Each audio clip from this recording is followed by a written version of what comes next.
preto, cego dos olhos, não vendo a luz, ai, chora de dor. Mas aço preto, cego dos olhos, não vendo a luz, ai, chora de dor.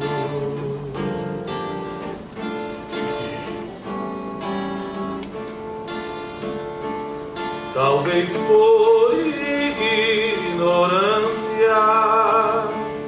ou maldade das pior, furar os olhos do aço preto, pra ele assim, ai, cantar melhor.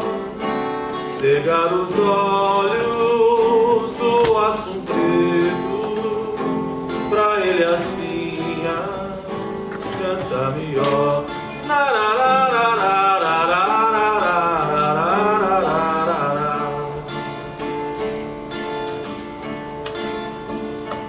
Aço preto vive sordo, mas não pode voar. Melhor a sina de uma gaiola, se o céu azul, ai, pudesse olhar. Melhor a sina de uma gaiola, se o céu azul, ai, pudesse olhar.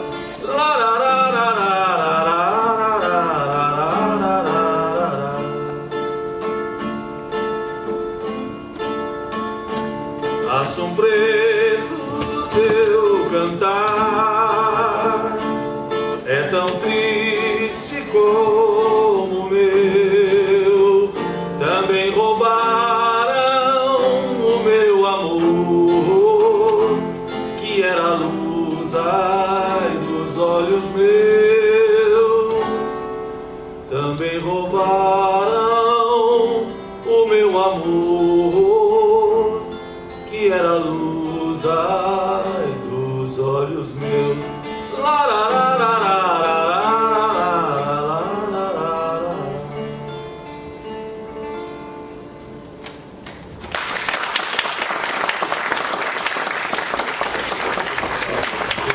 Vocês estão aí ainda? Obrigado. Essa música de Luiz Gonzaga e Roberto Teixeira, ela traz uma... Ela é na minha opinião, ela é linda e cruel. Ela tem uma crueldade, essa música. Ela sugere uma escolha, né? A música conta a história de um aspecto cultural, acho que do Brasil, onde se cegava o olho do passarinho, do passo preto, para ele cantar, para ele cantar melhor, né? Então é uma maldade fazer isso com o passarinho. E num determinado momento da música ela sugere uma contradição. O que é preferível? Ser cego, mas estar livre, ou enxergar, mas estar preso? Ele fala, aço preto vive solto, mas não pode voar. Melhor a sina de uma gaiola, se o céu azul pudesse olhar. Então essa é a contradição. E uma pergunta filosófica que eu, como homem cego, faço para vocês. O que é preferível? Estar cego, mas estar livre, ou enxergar, mas estar preso? Segundo o compositor da música, é melhor enxergar, estar preso, mas poder ver o céu azul. Eu cada vez mais compreendo que quanto mais cego eu fico, mais livre eu me tornei. A liberdade é uma coisa que tem que ser aprisionada dentro da cabeça, dentro das mentes humanas. Acho a crueldade dessa música porque eu, como homem cego, que faço muitas coisas, sou professor, moro sozinho, escrevo os meus livros, me deparo com essa percepção, né, que talvez reflita uma concepção social sobre a cegueira, né, de que ela é uma coisa assim realmente terrível e ruim. O livro de Saramago, Ensaio sobre a Cegueira, explicita todos esses tipos de representações sociais sobre a cegueira.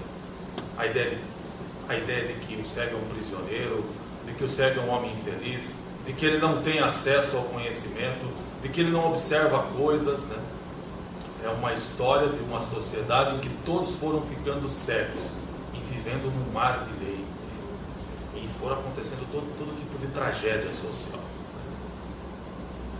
A minha fala hoje, ela tem um ponto inicial, né? A ideia de dizer que a cegueira, para mim, a deficiência visual, né, que compreende a cegueira e a baixa visão, ela tem um aspecto que caracteriza o ser humano, o sujeito que é cego. Então, eu não percebo a cegueira, a falta da visão, a deficiência visual que eu possuo, como um defeito. Então, esse é o primeiro ponto que eu gostaria de frisar aqui. Ser cego não é um defeito. É claro que isso implica uma série de dificuldades sociais, que eu vou falar daqui a pouco. Mas a falta da visão para aqueles que possuem representa uma característica desse sujeito, uma beleza que caracteriza esse sujeito. É um sujeito que não percebe o mundo pelo aspecto visual. Ele não tem visão. Então ele não dispõe dessa percepção para captar o mundo, mas ele possui outras 4 e daí ele vai construir suas representações naturais e sociais e principalmente também em conjunto com o convívio social com as outras pessoas que enxergam. Então é preciso compreender a deficiência nesse aspecto, tentando generalizar mais, não como doença. Eu tenho diferenciado a ideia de doença da ideia de deficiência visual, de surdez e etc. e tal. É mais uma característica da pessoa. E, por exemplo, nesse sentido eu rejeito qualquer tipo de... Eu vou dar um pouquinho, eu estou aqui mais ou menos percebendo, vocês fiquem tranquilos, porque eu sei que quando eu começo a andar o pessoal já fica meio preocupado.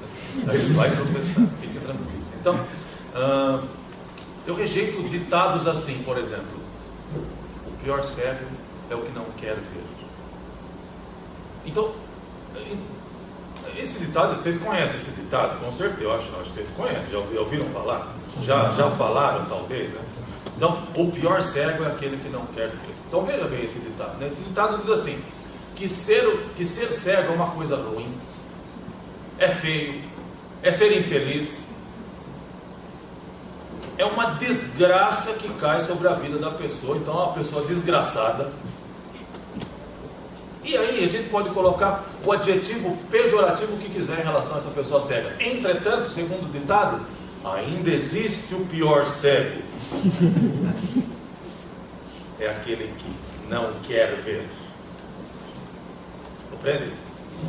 Então é preciso superar isso. É preciso não compreender a cegueira como um elemento negativo, mas como uma característica do sujeito. Aí existem coisas muito interessantes na cultura, né? Porque se tem o pior cego que não quer ver, também há a música de Caetano Veloso, O Estrangeiro, que eu conheci depois que tinha escrito o livro, que eu vou mostrar para vocês, e deu tempo de colocar um pedaço da letra, que eu me apaixonei por esse pedaço, na orelha do livro, que é assim: o amor é cego, Ray Charles é cego, Stevie Wonder é cego, e o Hermeto Albino não enxerga mesmo muito bem. Então, veja que existem pessoas e existem coisas atribuídas à cegueira que são coisas maravilhosas. O amor é cego, Ray Charles é cego, o grande Ray Charles, Stevie Wonder. Aliás, falando de Stevie Wonder, eu gosto de criticar o técnico do Grêmio, o Renato Gaúcho. O Renato Gaúcho, aliás, com muitas pessoas, né, narradores de futebol. Essa última entrevista de Renato Gaúcho, quando o Grêmio perdeu pro River Plate, ele disse assim na entrevista, falou: não é possível, o juiz lá é o Stevie Wonder, será que ele está enxergando ou ele é o Stevie Wonder? Veja que coisa, eu falo assim, mas com que à vontade o sujeito diz de um juiz que não viu um lance, que não marcou um pênalti, fala, ele está cego, ele é o Stevie Wonder. Peraí, meu amigo, outro dia o narrador de futebol também, eu estava ouvindo ele narrando o jogo de bola, e não vai falando, de repente o jogador errou um passe. Esse jogador está cego, é por isso que ele errou o passe. Aí o bandeirinha não deu impedimento. Esse bandeirinha só pode estar cego, é por isso que não deu impedimento. Teve uma briga num jogo de bola ali no Mato Grosso, em que o jogador, ele agrediu o Gandula. Agrediu porque o Gandula estava segurando a bola, esse negócio. Só que ele foi lá e espancou, foi uma coisa muito feia. O sujeito acho que pegou 1 ou 2 anos de gancho. E o pai dele dando entrevista falando assim: meu filho secou na hora, ele secou, ele perdeu a cabeça, ele secou, por isso que ele bateu. Peraí, meu amigo, o jogador que erra o passe enxerga mesmo e errou o passe. O bandeirinha que não marcou o impedimento lá, segundo a interpretação de fulano Beltrano, ele enxerga muito bem e não marcou o impedimento. Por que vai atribuir isso aí para a situação do cego? Ah, é porque ele está cego? O Renato Gaúcho diz: ah, ele não marcou, ele é o Steve Wonder. Espera aí, o Steve Wonder é um grandíssimo cantor, um grande músico, meu amigo. Ele não está aqui marcando impedimento de ninguém, não. A pessoa que errou enxerga mesmo, vão assumir a responsabilidade. O pessoal vidente. Quer dizer que quando acerta, enxerga bem. Quando erra é porque é cego? Não, senhor. É preciso superar esse elemento preconceituoso sobre a pessoa que tem deficiência. Carregar isso é uma coisa muito pesada. Você carrega isso o tempo todo, né? De outro lado vem a questão que eu quero destacar sobre deficiência. Deficiência visual, deficiência auditiva, o conceito de deficiência. Vejam, as limitações, as incapacidades, desvantagens que essas pessoas enfrentam não se devem exclusivamente ao fato do sujeito não ter visão, ou não ter audição, ou, por exemplo, ser uma pessoa cadeirante. Ter uma deficiência em geral. Se deve ao mundo não natural que vivemos. Se deve a um mundo que foi inventado, que foi construído pela ação humana. Então veja, esse é um ponto importante sobre a compreensão de deficiência. Vivemos num mundo que não é natural. Quer dizer, existem elementos naturais, a árvore, o ar, o rio. Enfim, nós mesmos somos sujeitos, pessoas biológicas, analisados em termos biológicos. Nós temos a nossa biologia que nos caracteriza como seres humanos e nos diferencia de um cachorro, do gato, etc. Mas o mundo que nós vivemos, ele deixou de ser natural pela ação humana. Vejamos esse lugar que estamos aqui. As cadeiras, ação humana para construir esse objeto. Projeção de coisa, aliás, deve estar projetando meus contatos, né? Vocês, por favor, podem, se tiverem interesse, entrar na minha fanpage, no meu canal no YouTube, né?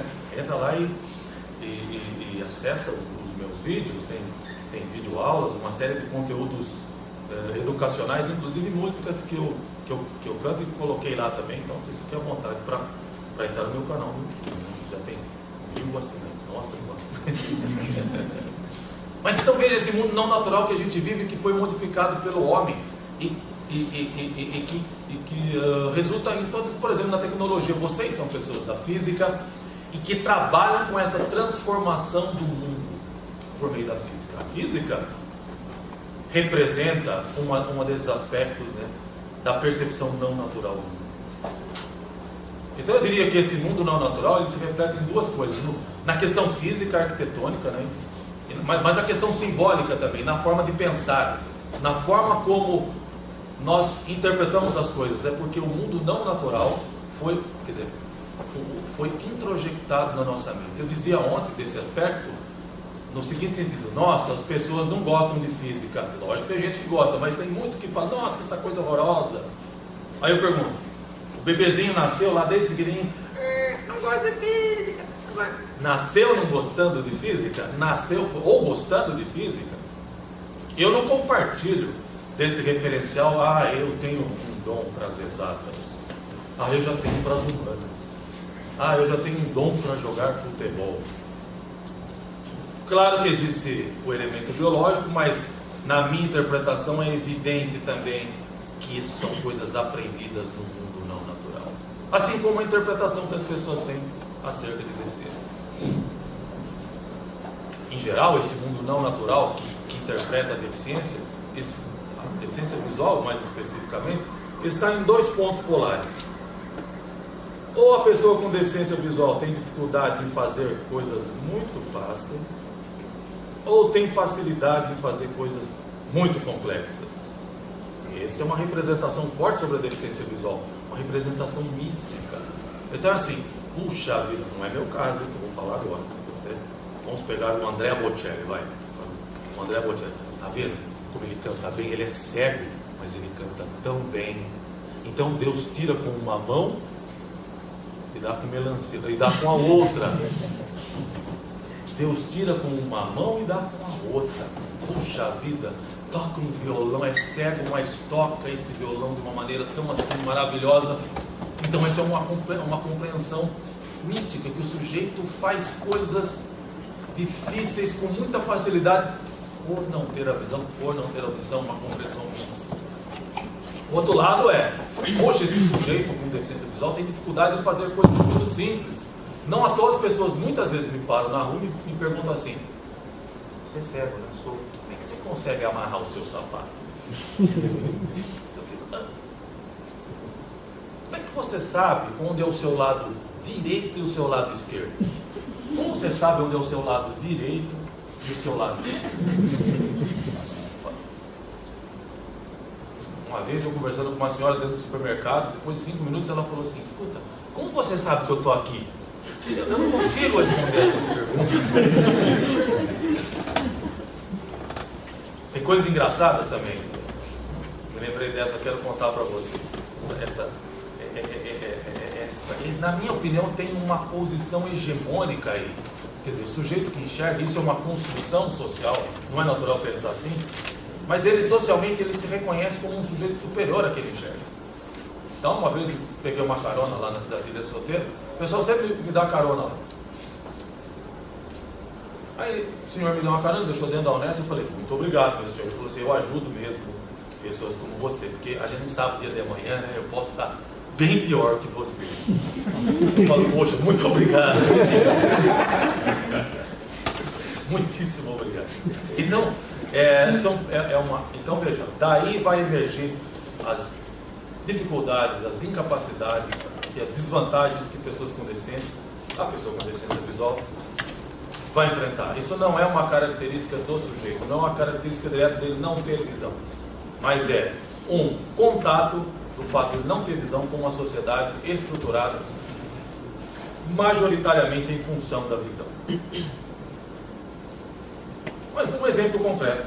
Vamos fazer uma frase assim: o cego e a leitura. O cego e a leitura. Veja que, socialmente falando, esta pessoa cega pode enfrentar dificuldades da leitura. Nós podemos interpretar assim: é porque ele não enxerga. Braille, em 1822, desenvolveu um mecanismo onde o cego pode escrever e ler tatilmente.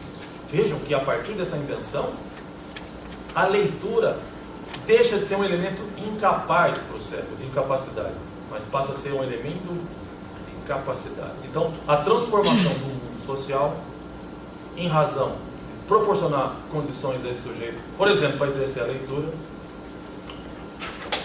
destitui, desconstrói essa dificuldade. Hoje em dia, mais recentemente, os computadores com voz, os smartphones com voz, estão dando todas as condições de uma pessoa cega ler livros, escrever. Eu escrevi 7 livros. Deixaram, né? O pessoal deixou, foram inventar o computador, então eu passei escrever.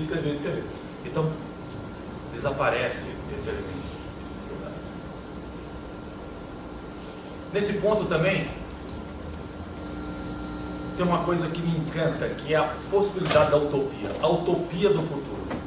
Quer dizer, se nós vivemos num mundo não natural e que gera incapacidades, limitações e desvantagens para quem não tem visão, é possível pensar utopicamente num futuro em que nós podemos transformar esse mundo e construí-lo de forma acessível.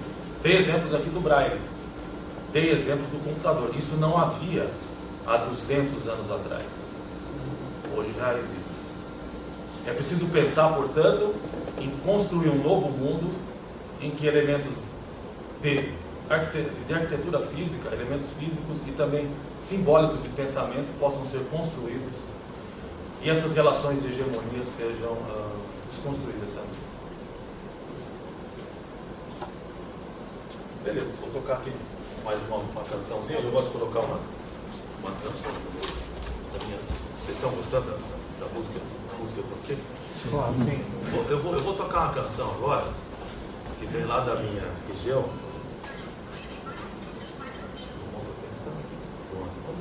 Eu coloquei no bolso.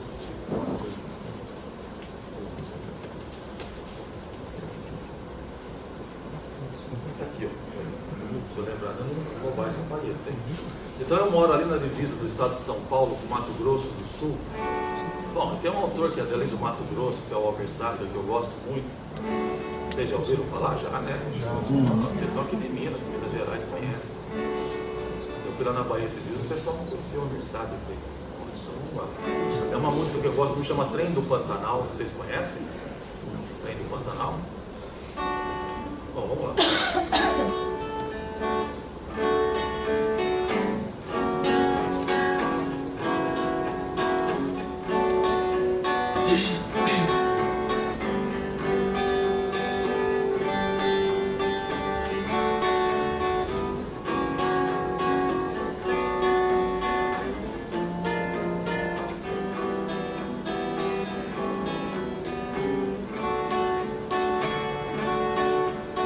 Enquanto esse velho trem atravessa o Pantanal, as estrelas do cruzeiro fazem um sinal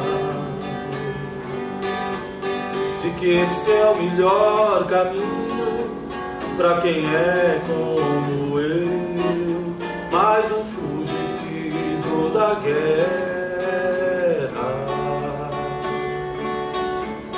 Enquanto esse velho trem atravessa o Pantanal, o povo lá em casa espera que eu mande um postal dizendo que eu estou muito bem-vindo rumo a Santa Cruz de la Sierra. Enquanto esse velho trem atravessa o Pantanal, só meu coração está batendo desigual.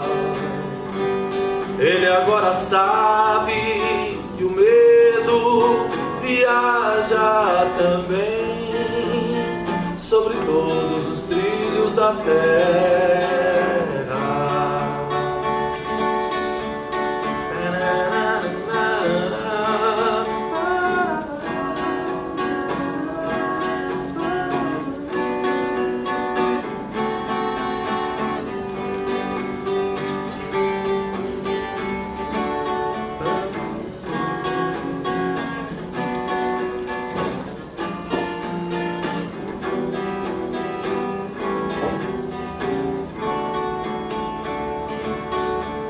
Enquanto esse velho trem atravessa o Pantanal, só meu coração está batendo desigual. Ele agora sabe que o medo viaja também sobre todos os trilhos da terra, rumo a Santa Cruz de la Sierra, sobre todos os trilhos da terra.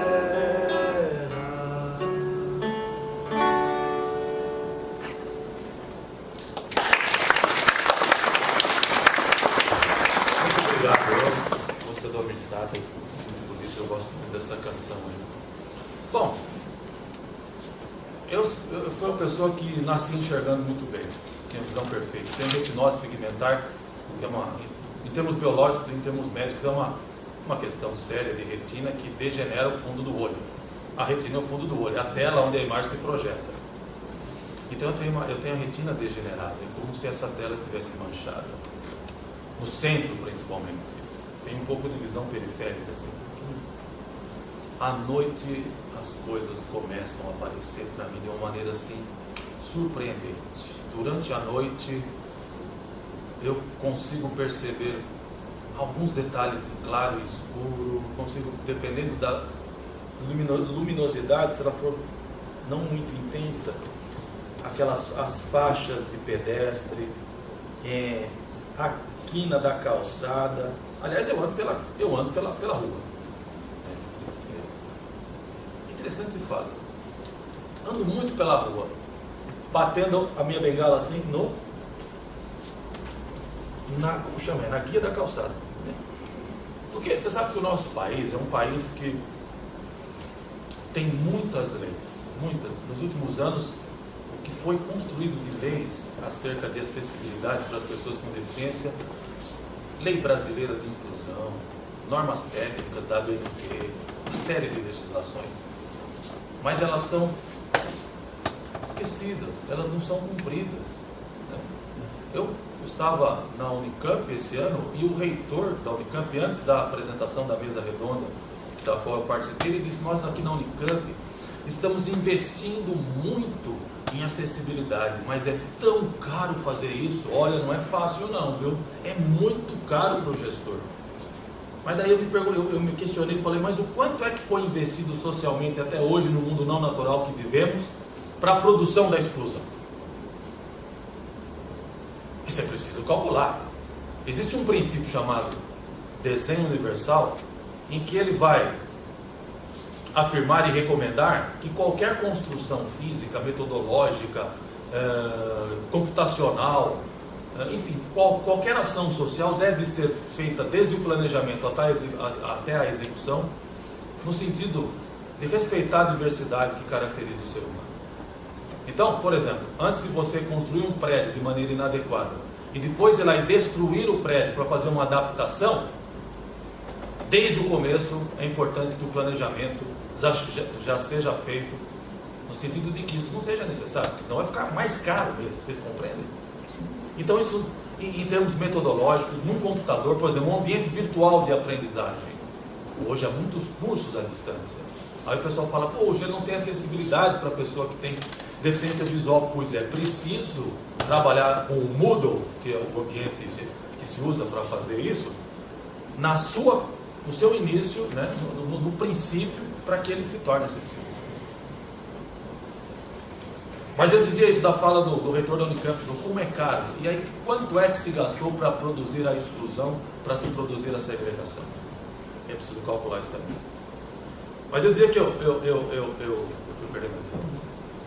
E aos 39 anos eu passei a usar a bengala. Essa bengala aí que me acompanha, ela traz assim uma marca muito interessante.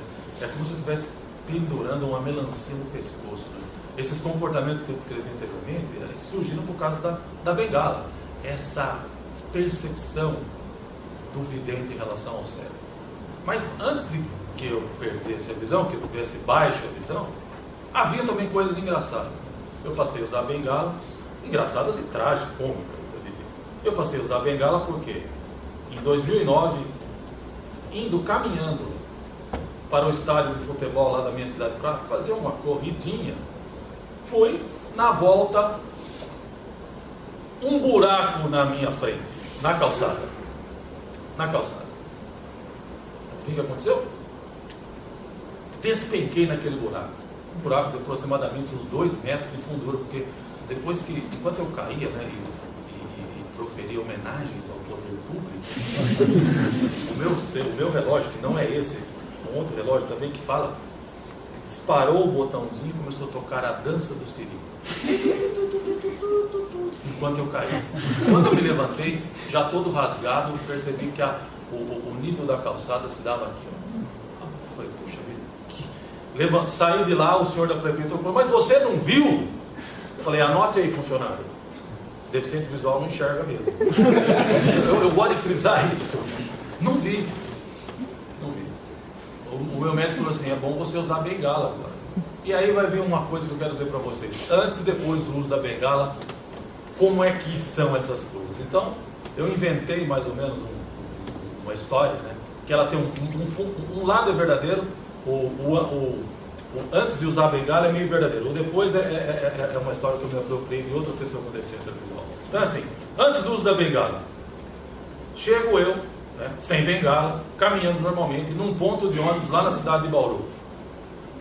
Aí identifica um senhor que está sentadinho no canto ali, esperando o ônibus, e fala assim: meu senhor, o senhor podia me avisar quando é que o ônibus que vai para a Unesp passar aqui? Ele me responde: ué, por que você não lê? Você tem olhos para quê? Vai vir escrito no letreiro. Sabe essa pergunta? Ela me faz devolver essa pergunta. Você usa o seu olho para quê? Nesse mundo não natural que a gente vive, há a construção social de um ser humano, principalmente no Brasil, que não usa o seu olho para leitura. É claro que eu estou falando aqui para pessoas que estudam, que leem artigos, etc. e tal, né? Mas isto não é um padrão cultural forte, ou seja, da leitura. Eu sou de uma cidade, Lençóis Paulista, que tem uma biblioteca chamada Origens Lessa, e que tem mais ou menos 300 mil livros, uma população de uns 70 mil habitantes. Dá mais ou menos 4 livros por pessoa. Mas o povo não tem o hábito da leitura. Então, virei para o senhor e falei assim: sabe o que é, meu senhor? Lá no ponto de ônibus. Ele falou: você tem olhos para quê? É só você ler no letreiro. É que eu não enxergo direito. Ah, você não enxerga? Por que você não usa um óculos? Segunda pergunta. Não é que a minha deficiência visual, respondo eu, não se corrige com óculos. Ah, por que você não usa lente? Não, senhor, é que eu tenho uma deficiência visual que não se corrige com ele. Calmamente explicando para ele, né? Mas você já foi na igreja do missionário Walter? Tem acontecido muitos milagres lá. Lá os cegos ouvem, os surdos enxergam, os paralíticos falam. É um milagre atrás do outro. Não, senhor, nisso, uma pessoa do lado falou assim: ó, vocês estão aí cruzeando, o ônibus vai para a Unesp e acabou de passar. Isso já aconteceu. É lógico que não com esse diálogo, mas eu dialogando com a pessoa, pedindo ajuda, e ela fazendo pergunta para mim, o ônibus foi embora. Isso antes de usar a bengala. Depois do uso da bengala, estou chegando eu com a bengala, toque, para pegar o ônibus, alguém fala assim: deixa que eu te ajudo, filho. Nisso vem parando o ônibus, ele: vamos, vai, me coloca dentro do ônibus, assim, me empurra lá para dentro, a porta do ônibus fecha e ele arranca. Eu falo: meu Deus, motorista, esse ônibus aqui vai para a Unesp, vai para Cruzeiro do Sul. Então, basicamente, a alteração, há uma alteração de comportamento, mas acontecem coisas engraçadas, né? Então, por exemplo, agora todas as histórias verdadeiras. Antes do uso da bengala, né? Eu com baixa visão, eu não tendo visão para leitura, chego nas lojas, na loja 12,50 para não fazer propaganda, 4,25, 5,20, 10,10, né? Lojas 20,5, vocês façam a conta aí. Que loja que eu fui. E aí eu pergunto: por favor, senhor vendedor, esse aqui é um micro-ondas, está o preço assim gigante do lado, né? Mas atenção, o cego não enxerga. Você podia me dizer o preço desse micro-ondas? Ele vem assim no meu ouvido e fala: R$300! Então por isso que na igreja do missionário voluntário, né, os cegos estão ouvindo e os surdos enxergando.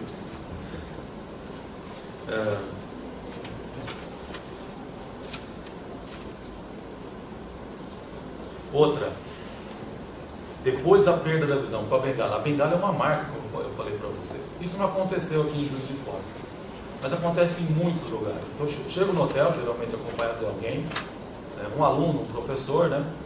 Chego na recepção, a pessoa da recepção diz assim: olha, o café é servido das 6 às 9. E avisa ele também que para ligar aqui na recepção basta apertar o 9.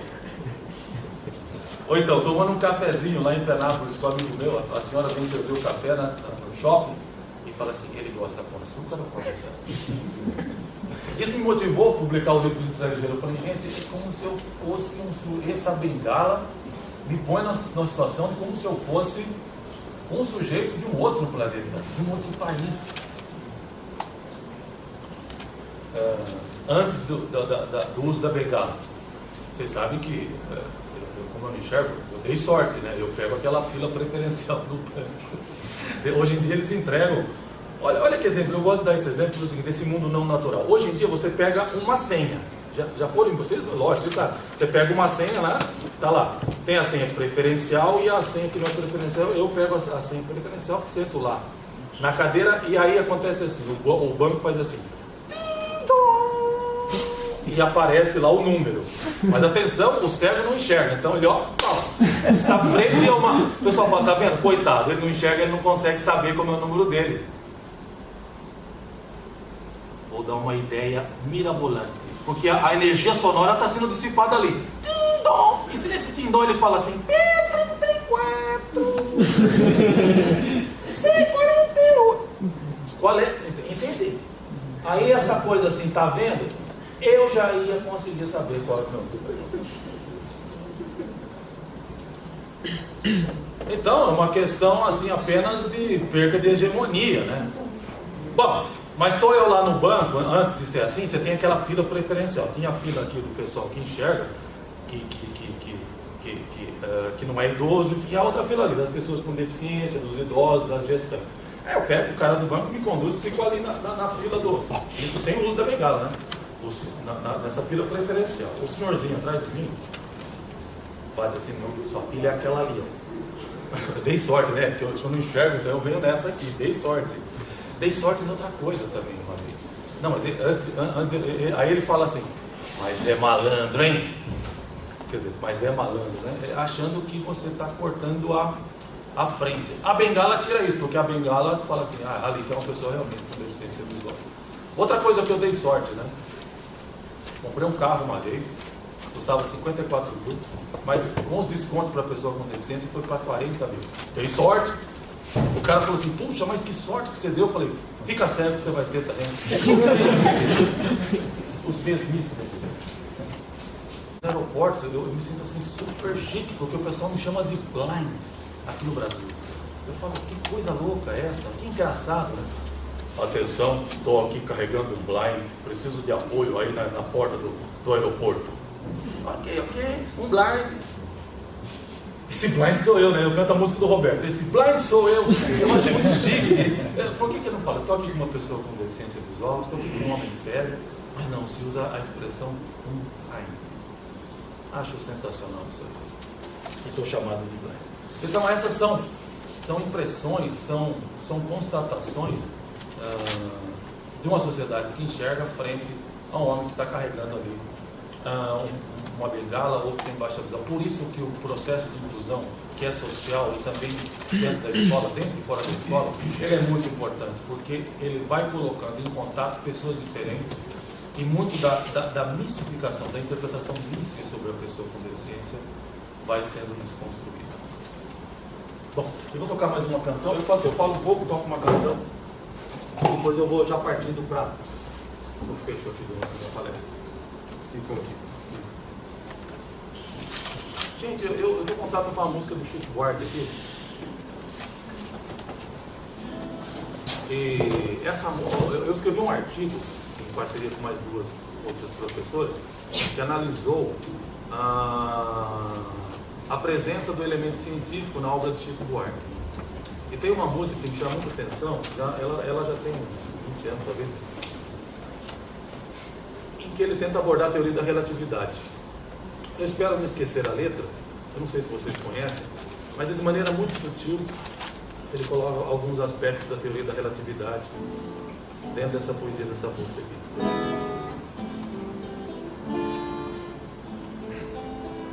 Tomara que eu não erre a letra.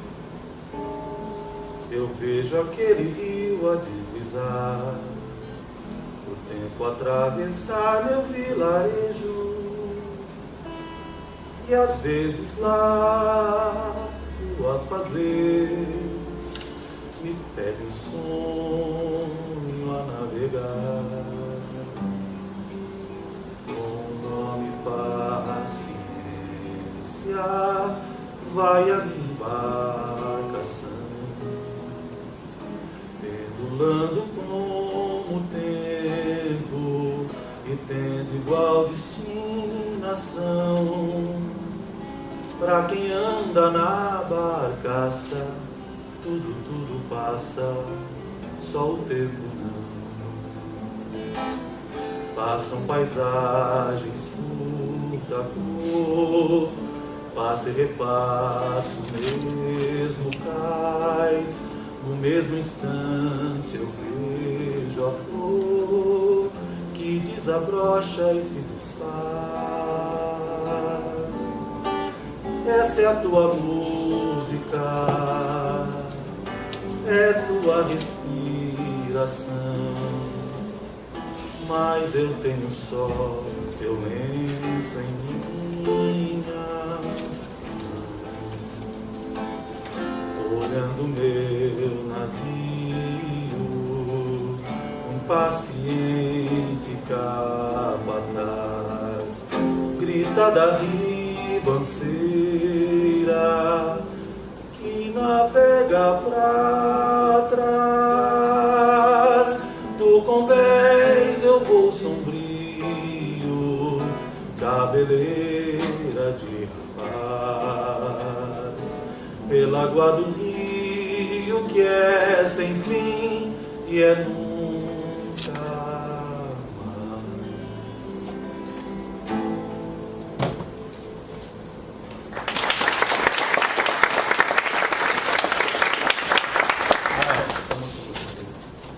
Então, no fundo da sala, a livre docência. A livre docência é uma titulação acima do doutorado e é muito difícil obter a livre docência. Eu reconheço isso. O concurso que eu prestei foi assim, uma série de pontos e etc. Eu digo isso no meu livro Estrangeiro, que atingir a livre docência é complicado para qualquer pessoa.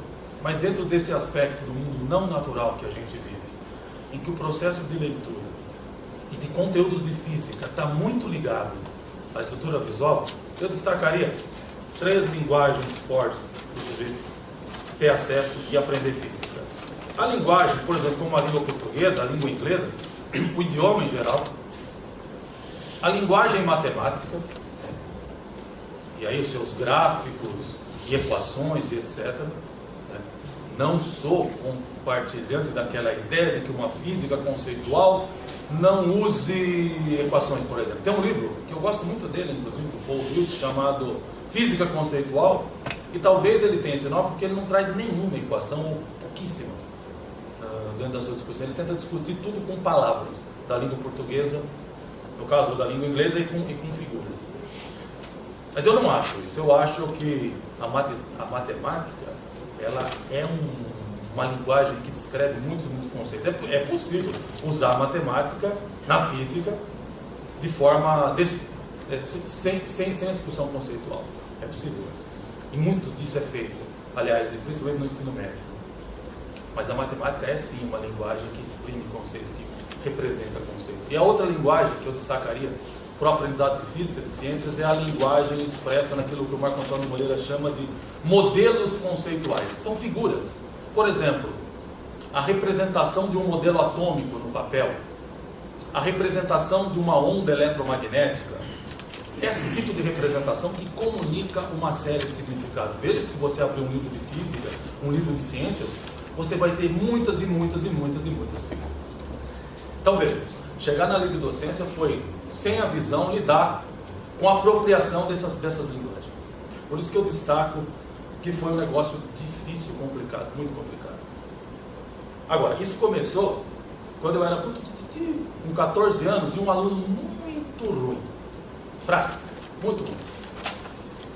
Lá na cidade de Lençóis Paulista, eu estava na 8ª série e me apaixonei pela garota da 8ª série. Eu sempre conto essa história. E eu gosto de falar isso para os professores, porque vocês pensam que um garoto de 14 anos, de 15 anos, 16 anos, ele vai ter o quê na cabeça? Eu tinha aquela garota da sexta, que era apaixonante. Juntei com o fato de ser um péssimo aluno em matemática, em língua portuguesa. Apenas no atletismo que eu ia muito bem, eu corria bem. Corria muito bem. O atletismo foi um elemento importante social na minha vida. Mas eu tracei um plano, eu pensei, bom, aproveito o fato de ser um péssimo aluno, reprovo 2 anos, ela aprova 2 anos e seremos felizes para sempre. Ocorre que o conselho escolar daquela escola disse assim, não. Me lembro da reunião com a professora. Olha como você está mal de matemática. olha a sua nota de geografia. Eu falei, tá vendo? Tá ruim, né? Não vou conseguir passar, né? Não, o conselho tomou uma decisão. Nós vamos aprovar você. Mas, por favor, não se matricule no colégio, no outro colégio, que tinha um colegial, não se matricule lá. Porque, veja, você não enxerga. Aí veio a grande coisa. Acho que uma das frases principais. Eu estou terminando. Você não vai conseguir aprender nem física, nem química, nem matemática. Veja a concepção de deficiência, que a limitação está na pessoa. Surgiu um ponto de interrogação assim, o quê? Eu não vou conseguir aprender física, nem química, nem matemática? No outro dia, estava lá na outra escola, fazendo a minha matéria. Aquilo me desafiou. Eu não acho que professores têm que dizer para alunos ruins. Esse ruins é muito contextual. Não é que o aluno ele é contextualmente ruim. Ele tem algum fato social que está levando isso a essa situação. Isso é muito circunstancial também. Eu não acho que professores, alunos que têm dificuldade, chegar assim, você não vai conseguir, desiste. Eu não acho. Mas no meu caso, isso foi muito desafiador. De tal forma que no outro dia eu fui e fiz a matrícula. E quando começou as aulas do primeiro colegial, física, 0. Química, 0. Língua portuguesa, 0. 0, 0, 0. Isso me fez ir lá para o fundo da sala e dormir. Eu ia para o fundo. Eu não dava trabalho. Eu ia para o fundo da sala e deitava e dormia. Esperava dar um intervalo para comer a merenda, adorava a merenda e terminar as aulas para depois dormir mais um pouquinho em casa e ir para a pista de atletismo, onde eu adorava estar.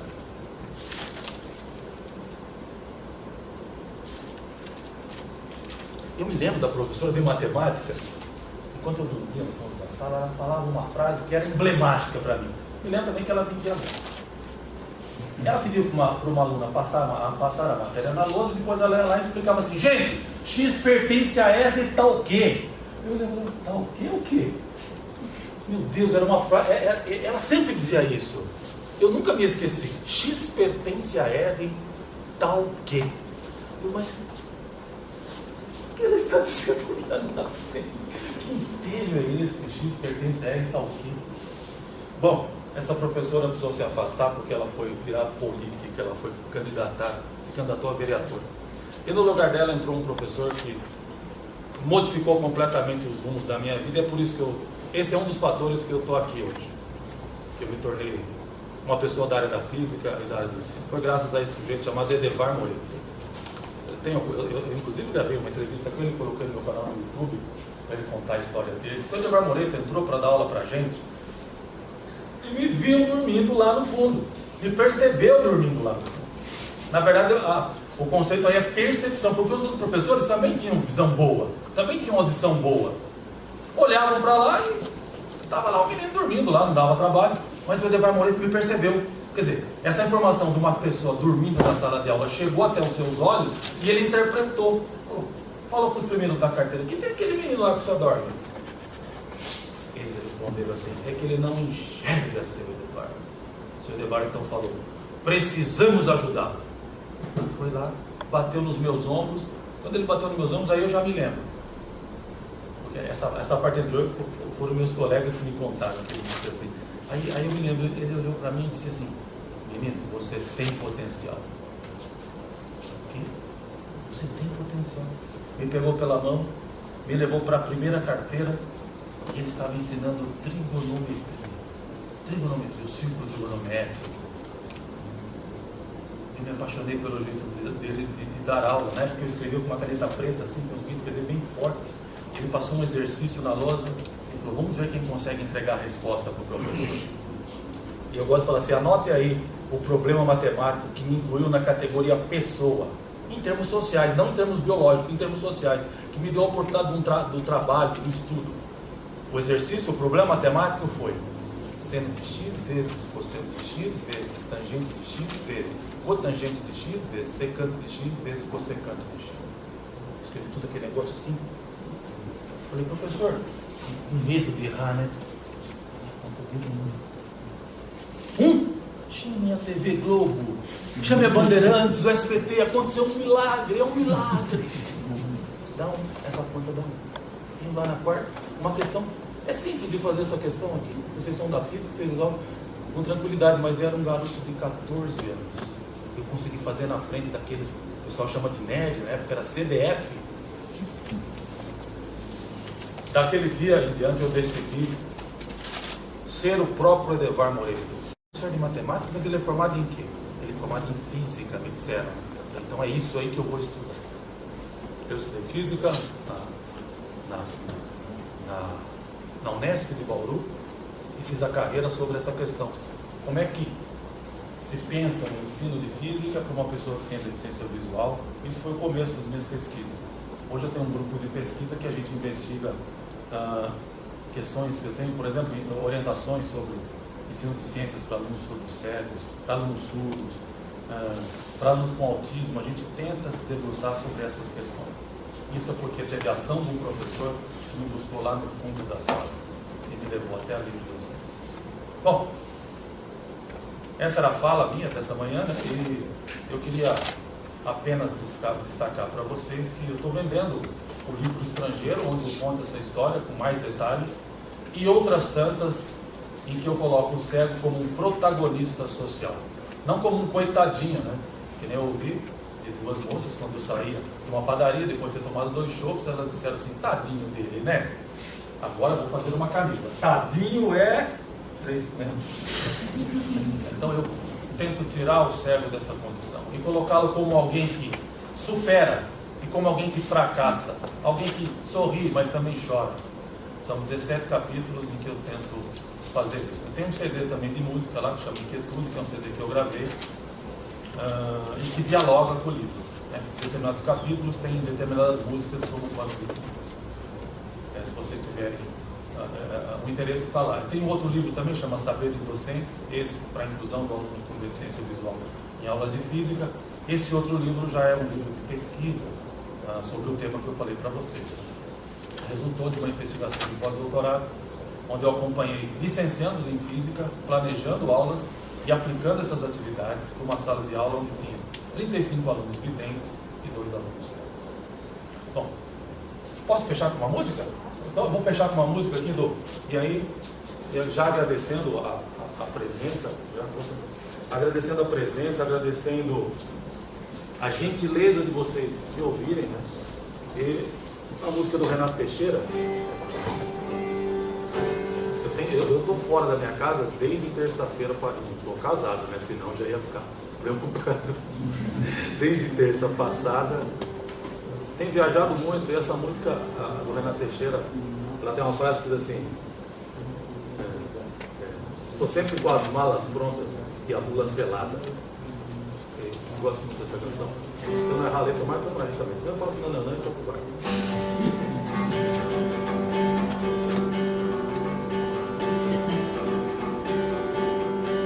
Não sou do tipo de homem que empenha a palavra. Aprecio muito as estradas que levam a nada. Fui criado assim nos beirais dessa vida malvada.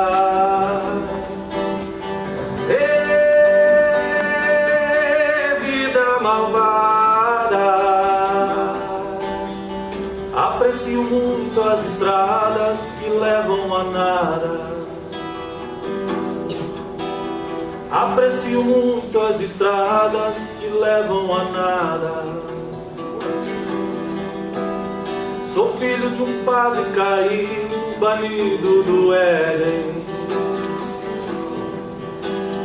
que pegou na pinga e perdeu-se na vida com ela.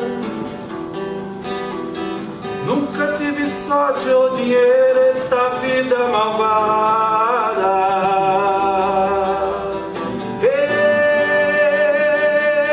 Vida malvada.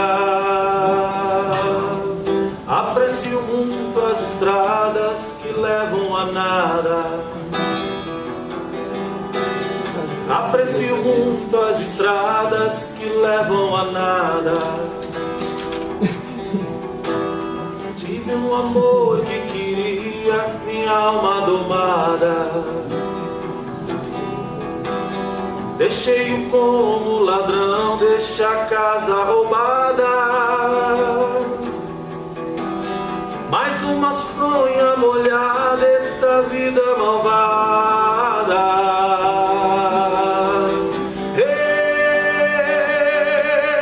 Vida malvada. Aprecio muito as estradas que levam a nada.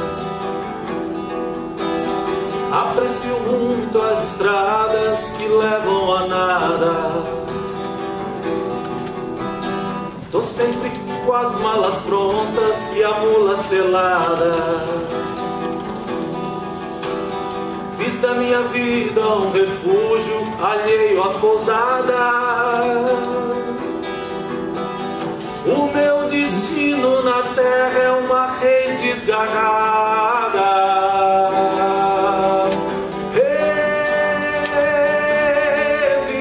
Malvada. Aprecio muito as estradas que levam a nada. Aprecio muito as estradas que levam a nada.